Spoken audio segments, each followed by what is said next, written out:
E depois que eu saí de lá, eu fui pra uma casa que era totalmente o oposto. Como assim? A Mary não tinha dinheiro pra nada. Eu fui pra uma casa dentro de um condomínio fechado, com segurança na portaria, numa mansão de 2 andares, onde na hora que eu entrei na casa, que a dona da casa veio falar comigo, a impressão que eu tive é que tinha uma mendiga vivendo dentro daquele lugar. Tinha 3 anos que ela não via ninguém. E aí, 20 horas por dia, em cima de uma cama, bebendo vodka igual água, abandonada pelo marido, pelos filhos, por todo mundo que ela conhecia. E aí, na hora que ela me viu, ela começou a chorar e me agradeceu muito por estar lá. Que ela estava feliz só de ver alguém. E aí, eu abracei ela e falei para ela que ela não precisava agradecer e que Deus amava ela. Na hora que eu falei que Deus amava ela, ela se jogou para trás e começou a gritar: não, Deus não me ama, não, Deus não existe. Se Deus me amasse, ele não tinha permitido que eu me casasse com o filho favorito do demônio. E eu falei: Deus. Meu Senhor. E aí... Também americana? Também americana. Essa casa, eu conseguiria ter feito ela em 2 dias. Você já tá escrevendo seu livro, né? Não. Pelo amor de Deus, né? Por favor, né? Pois é.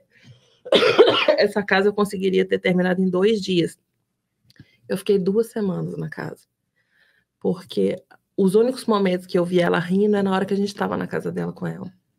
Ela tinha tudo que o dinheiro foi capaz de comprar. Mas ela não tinha ninguém mais. Ela perdeu tudo. Ela já foi rica num nível de ter avião particular. Nossa. Sim. Mais de 80 casas de aluguel no Texas, sabe? A casa que ela mora, ela comprou cash, não precisou financiar. Mas hoje ela não tem os filhos do lado dela. Isso mata ela todo dia. E aí a gente ficou 2 semanas lá. E no último dia da limpeza, na hora que estava acabando, eu não conseguia entrar dentro da casa dela para me despedir. Por quê? Me deu uma crise de choro tão grande, mas tão grande que eu não consegui sair do carro. Porque eu falei, meu trabalho aqui não acabou, porque o meu trabalho aqui não é só faxina, sabe? Ela ainda tá em cima de uma cama, ela ainda bebe 24 horas por dia, ela ainda culpa o ex-marido por tudo de ruim que aconteceu com ela. Ah, que esse barulho? É meu WhatsApp ligando, Ah, tá. porque agora ligam pra mim o tempo inteiro.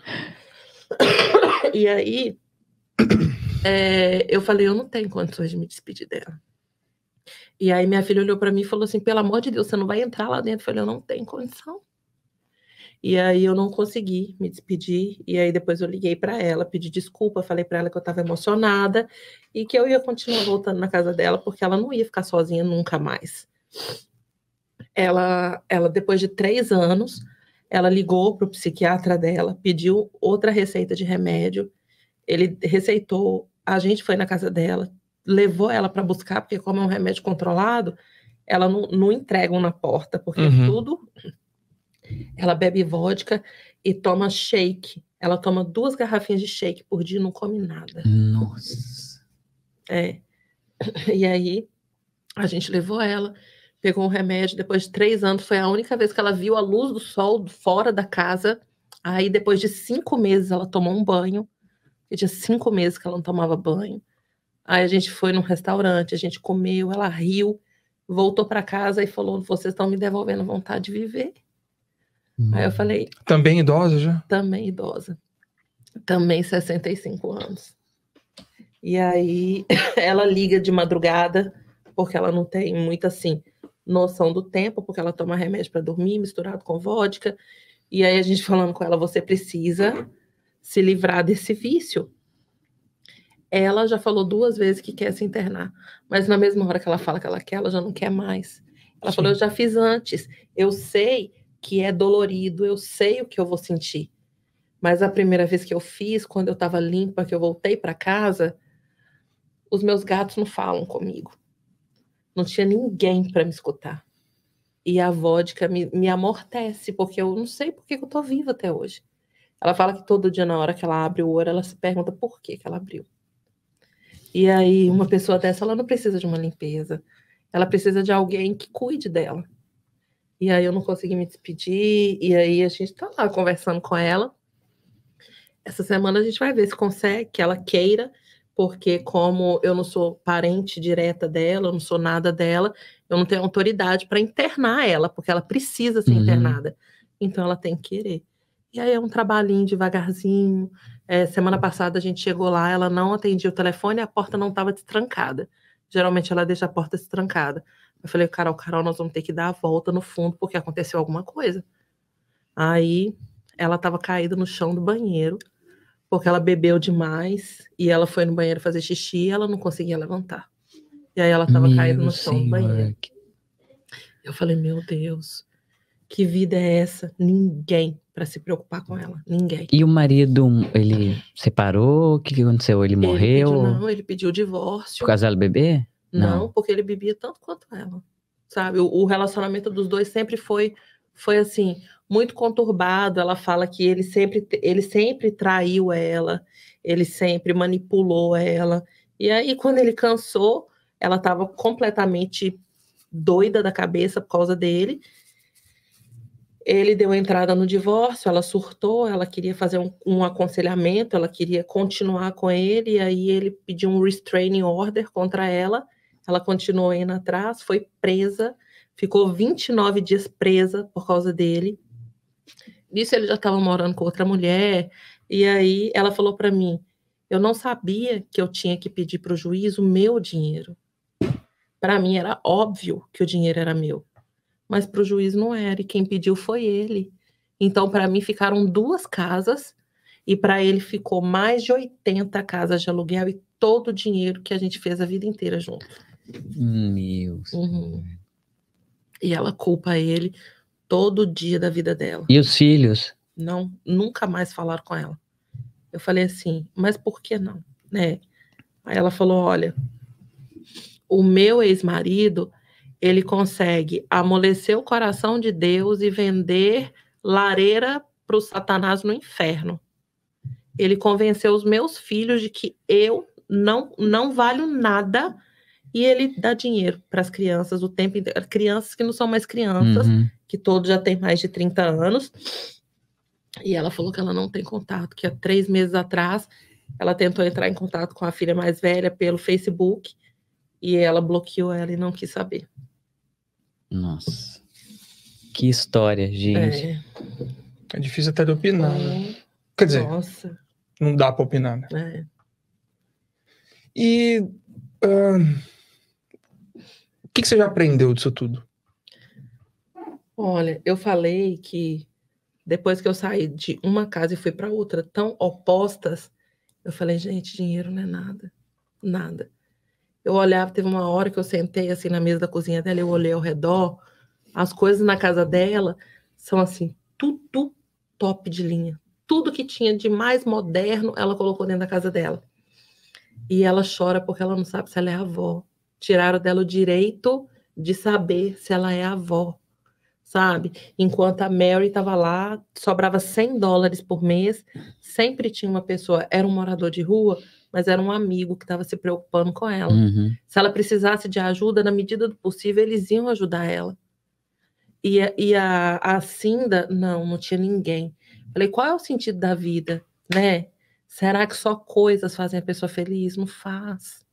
Aí teve uma pessoa, deixei uma caixinha de pergunta, falando assim, você acha que só dinheiro traz felicidade? Aí a pessoa falou assim, não, mas o dinheiro paga uma faxineira para a pessoa não viver nessa imundície. Eu falei, então, graças a Deus que eu não sou mais faxineira, porque se ela me pagasse para limpar a casa dela, eu não ia fazer a obra que eu tenho que fazer na vida dela. Eu não ia ter tempo para ver o que ela estava passando, porque eu ia estar lá só para fazer uma faxina na casa dela. Exatamente. Porque na minha época de faxineira, eu não tinha tempo para observar isso. Eu precisava levar dinheiro para casa. Caraca, que resposta, hein? Gente. E o caraca, mano. Hoje tá pesado, né? Nossa. Não, e quando eu volto para casa, eu volto tão grata, mas tão grata, sabe? Não só porque a minha casa tá limpa e às vezes eu acho que tá suja, eu falo, tá linda, sabe? Mas porque eu tenho uma família para voltar. Exato. Sua alma tá limpa, né? Tá.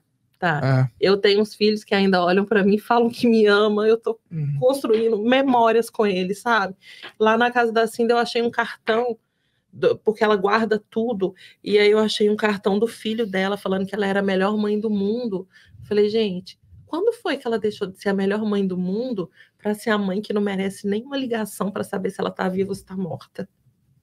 Né? Eu falei, Verdade. isso eu tenho certeza que não vai acontecer comigo. Sim. Né? Porque eu sei o que eu tô plantando.